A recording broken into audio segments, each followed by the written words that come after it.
मैंने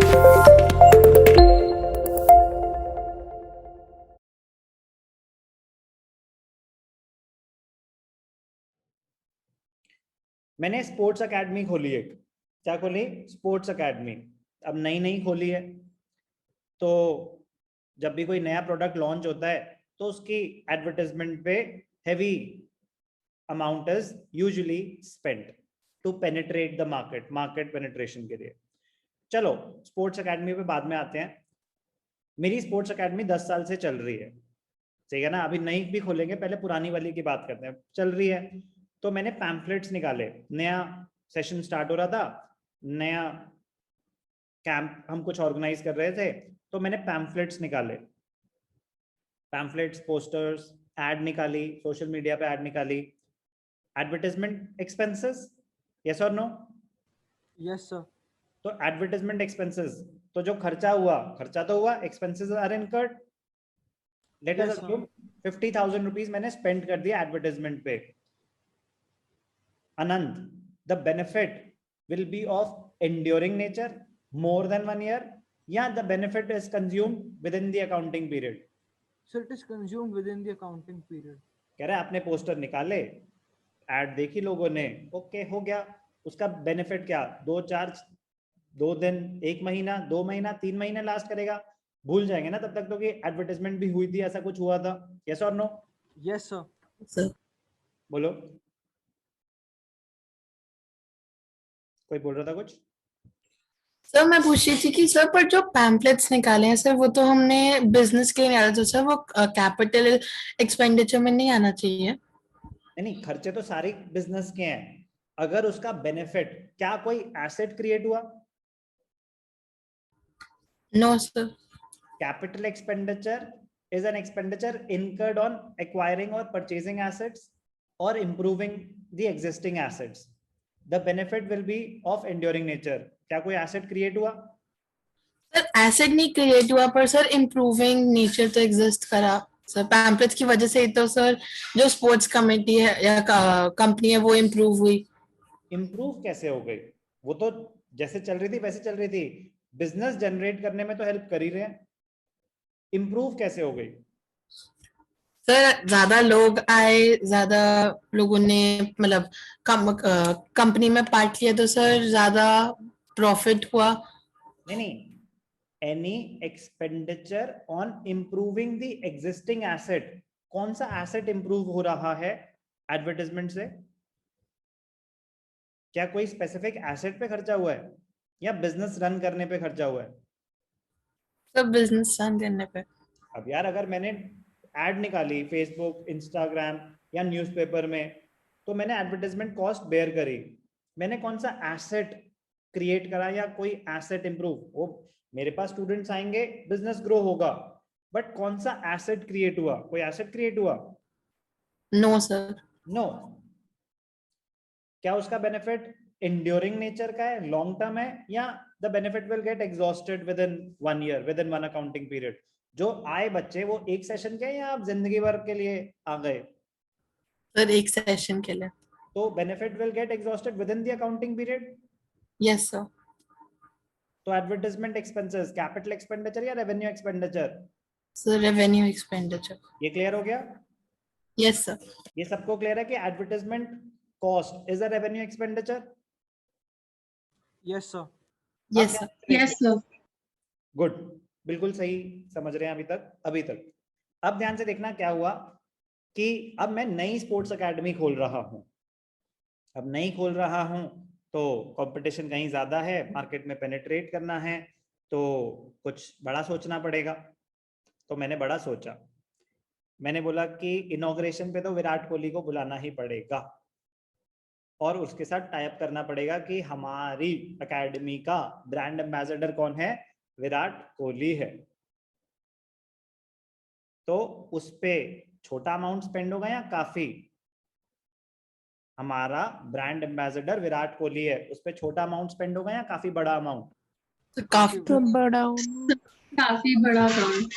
काफी बड़ा अमाउंट। तो जब भी कोई नया प्रोडक्ट लॉन्च होता है तो वो बड़े बड़े सेलिब्रिटीज को हायर करते हैं कि नहीं करते as brand ambassadors? Yes sir. Yes sir. huge money is spent on hiring such celebrities. अब let us assume, मैंने 2 करोड़ रुपए कम बता रहा हूं, लेकिन let us assume 2 करोड़ का मेरे उसके साथ कॉन्ट्रैक्ट किया कि भाई साहब आप बन जाओ मेरे एम्बेसडर ब्रांड के, मजा आ जाएगा। ठीक है जी, ले लिए मजे, 2 करोड़ रुपए खर्च कर दिए। क्या कोई एसेट क्रिएट हुआ? सर एज सच एसेट तो क्रिएट नहीं होगा, लेकिन सर बिजनेस ग्रो होने में बहुत हेल्प होगी, क्योंकि सर विराट कोहली का ब्रांड वैल्यू इतना ज्यादा है तो कस्टमर्स इंक्रीज हो जाएंगे। Very good, perfect answer. कह रहे एज सच एसेट तो कोई क्रिएट नहीं हो रहा, बट जो उस चीज का इम्पैक्ट है वो इंड्योरिंग नेचर का हो सकता है, यही बोला आपने? Yes sir. उसका जो बेनिफिट है वो लॉन्ग लास्टिंग हो सकता है कि एक बार इम्पैक्ट क्रिएट कर दिया आपने, एक बार मार्केट में आए आप विराट कोहली को लेके, तो एडमिशंस तो मिलने के चांसेस काफी हाई होंगे और आपने अपनी एक ब्रांड वैल्यू बना दी। एसेट कौन सा क्रिएट हुआ वो तो नहीं दिख रहा अभी, तो कोई फिजिकल एग्जिस्टेंस तो दिख नहीं रही, एज सच अभी कोई एसेट क्रिएट नहीं हुआ, बट जो आपने ह्यूज मनी स्पेंड करी एडवर्टाइजमेंट पे, उसका बेनिफिट लॉन्ग टर्म हो सकता है। वो किसी को नहीं पता कि होगा कि नहीं होगा, फ्यूचर तो कोई प्रेडिक्ट कर नहीं सकता, बट एक जो आपने पोस्टर निकाले वो तो पक्का ही रेवेन्यू एक्सपेंडिचर था। एक आपने किसी सेलिब्रिटी को, या heavy expenditure was incurred on advertisement branding, तो इसका बेनिफिट मोर देन 1 ईयर हो सकता है। Yes sir. Yes, sir. तो ये एक स्पेशल कैटेगरी होती है, इसको बोलते हैं डेफर्ड रेवेन्यू एक्सपेंडिचर। ये स्पेशल कैटेगरी होती है डेफर्ड। डेफर्ड मतलब कह रहे इसको डेफर कर दो, इसको स्प्रेड कर दो over a period of years. तो लेट अस अज्यूम आपने 2 करोड़ रुपए एडवर्टाइजमेंट पे स्पेंड कर दिए, एस्टिमेट करेंगे कि इसका 4 साल का बेनिफिट हो सकता है, तो पेमेंट तो हो चुकी है, पैसे तो गए, वो नहीं कि अब कोई बात नहीं आप 4 साल में दे देना, नो, पेमेंट दे चुके हैं, बट उसका बेनिफिट 4 साल में हो सकता है।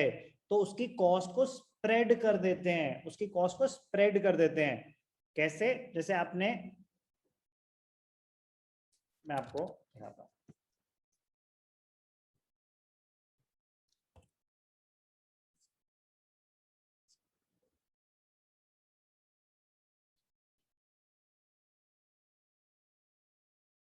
Advertisement expenditure incurred on signing Virat Kohli as the brand ambassador, rupees 2 crores।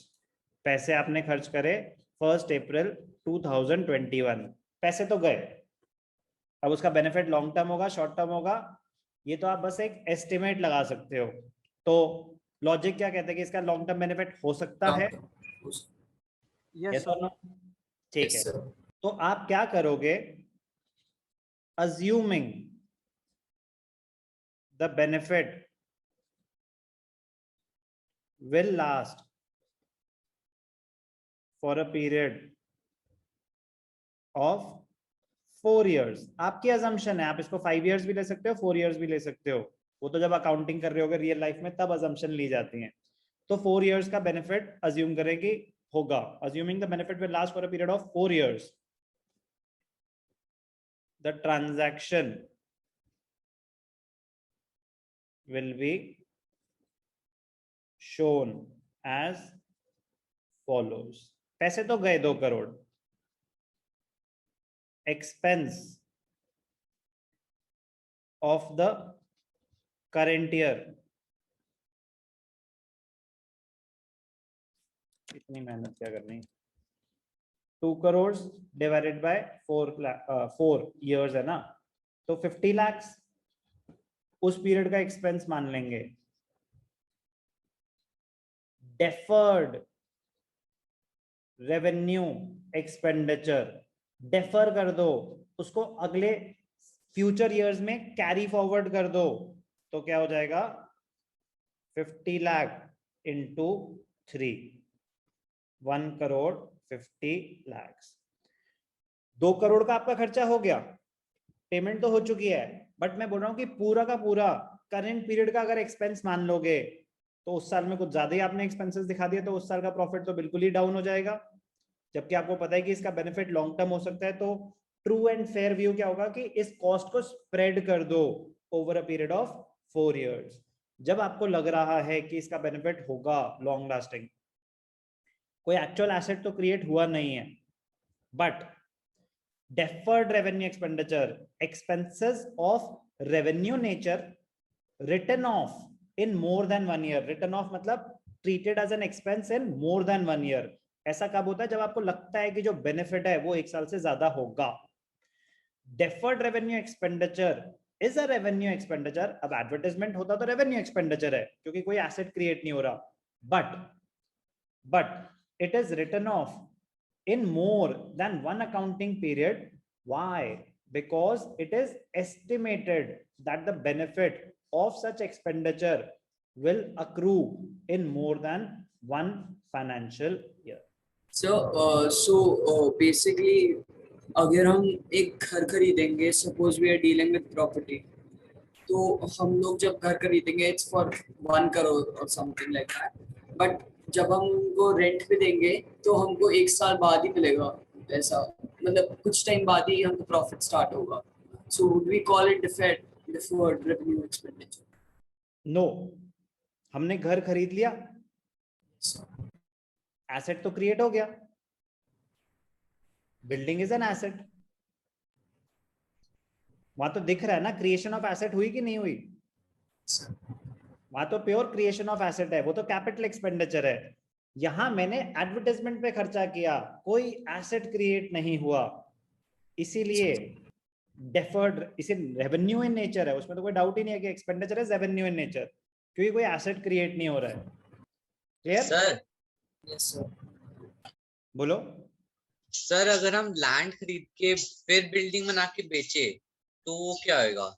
Land भी एसेट होता है, लैंड भी एसेट है, कैपिटल एक्सपेंडिचर है। लैंड भी तो प्लॉट ऑफ लैंड नहीं बेचते हम। सर फिर लैंड खरीदना, फिर बिल्डिंग बनाई, फिर बेचा उसको, तो और कॉस्ट बढ़ जाएगी ना आपकी, और ज्यादा रेवेन्यू जनरेट कर पाओगे। मैं कह रहा हूँ कि प्लॉट ऑफ खाली लैंड भी बेच दिया, आपने लैंड खरीदी, प्लॉट ऑफ लैंड खरीदा 1 करोड़ का, यस सर, फिर आपने उसके ऊपर खर्चा किया बिल्डिंग बनाने में, इंप्रूवमेंट ऑफ द एसेट हुई, यस सर। तो कैपिटल एक्सपेंडिचर या revenue expenditure? Improvement of the sir capital, capital expenditure. अब आपने उस पे 4 घर बना दिए, वो आपने पूरी बिल्डिंग 5 करोड़ में बेच दी, तो जितना भी प्रॉफिट हुआ वो जो क्रिएट हुआ वो तो आपका कैपिटल एक्सपेंडिचर ही था ना, जब तक क्रिएट होता गया, क्योंकि इंप्रूवमेंट ऑफ द एसेट हो रही थी। Okay sir. बिल्कुल अलग चीजें हैं, उनमें एसेट क्रिएट हो रहा है। यहाँ बात हो रही है कि आपने एडवर्टाइजमेंट पे खर्चा किया जहां कुछ दिख नहीं रहा एसेट क्रिएट होते हुए, लेकिन एस्टिमेटेड है कि बेनिफिट उसका लॉन्ग टर्म होगा, तो हम उसकी कॉस्ट को स्प्रेड कर देते हैं। It is spread over number of years। For example, large advertisement expenditure will give benefit for more than one accounting period। it is termed as deferred revenue expenditure। तो आपने 2 करोड़ का खर्चा किया था, अजम्पशन ली गई थी कि 4 साल का बेनिफिट होगा, तो हर साल 50 lakhs राइट ऑफ करेंगे। इसका मतलब होता है हर साल 50 lakhs का एक्सपेंस बुक्स में दिखाया जाएगा। तो ये जो 50 lakhs है एक्सपेंस, वो कहां शो करेंगे? वो शो करेंगे आप इनकम स्टेटमेंट में। कहां शो करेंगे? इनकम स्टेटमेंट में, debit side of trading and profit and loss account. आगे जाके सीखेंगे हम profit and loss account. But ये जो डेफर्ड रेवेन्यू एक्सपेंडिचर है, आपने 50 लाख तो इस पीरियड का खर्चा मान लिया, 1 करोड़ 50 लाख तो आप डेफर कर रहे हो, इसको कहां शो करेंगे? इसको शो करेंगे हम बैलेंस शीट में।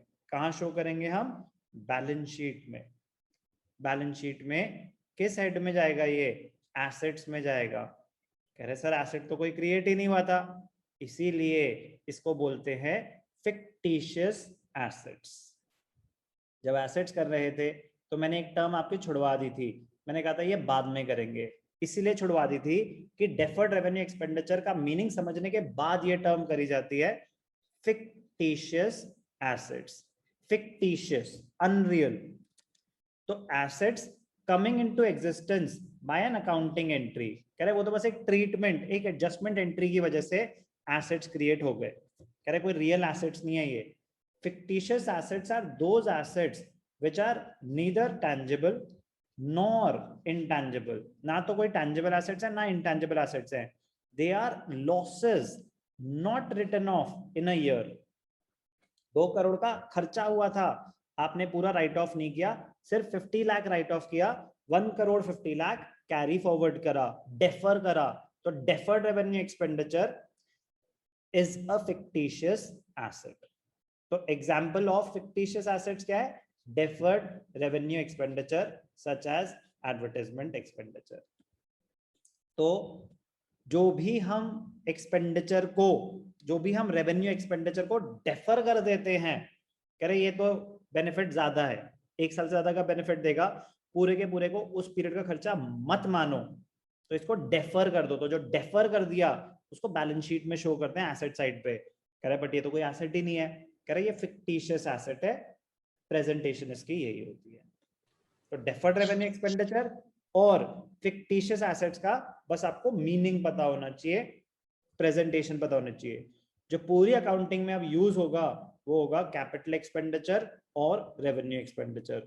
जब भी मैं कोई डिस्कशन करूं तो आपको ये बात समझ आनी चाहिए कि वो आइटम कैपिटल एक्सपेंडिचर है या रेवेन्यू एक्सपेंडिचर है।